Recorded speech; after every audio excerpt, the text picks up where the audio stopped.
तळोदा शहरात एकाच रात्री 7 ठिकाणी धाडसी चोरी, पोलिसांसमोर आव्हान। चोरट्यांनी एकाच रात्री 7 ठिकाणी केली घरफोडी। खानदेशी गल्ली वड चौकातील हिम्मतलाल पंडित कर्णकार यांचे बंद घराचे कुलूप तोडून ऐवजी लंपास झाला असून ते बाहेरगावी पुणे येथे असल्यामुळे नेमकी किती चोरी झाली हे अद्याप कळू शकलेले नाही। तर मराठा चौक येथील कमलाबाई भटू पाटील या सद्गौहान येथे कामानिमित्त गेल्या असता त्यांच्या बंद घराचे कुलूप तोडून चोरट्यांनी घरातून रोख रक्कम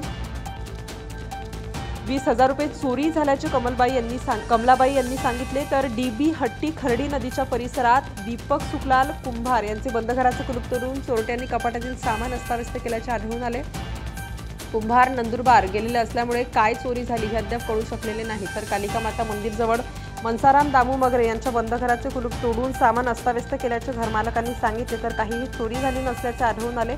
मोठा माळीवाडा येथील महेश नथू मगरे यांच्या बंद घरात कुलूप तोडून सामान अस्ताव्यस्त केल्याचे आढळून आले, परंतु घरातून काहीही चोरी झाली नसल्याचे घरमालकांनी सांगितले।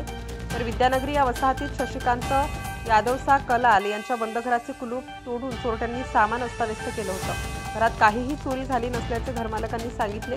संत सावतामाळी भवनजवळ हिरालाल चुनीलाल शिंपी हे दुसऱ्या मजल्यावर झोपले असताना खाली दुकानातील कटरच्या सहाय्याने कुलूप तोडून चोरट्यांनी सामान अस्ताव्यस्त केल्याचे आढळून आलं। तर संपूर्ण चुराया शहरातील मध्यभागी भरवस्तीमध्ये झाल्यामुळे नागरिकांमध्ये घबराटीचे वातावरण पसरले आहे। या सर्व चोरांमध्ये कटरच्या सहाय्याने कडीकोंडा तोडून घरात प्रवेश केल्याचा अंदाज व्यक्त करण्यात येत आहे।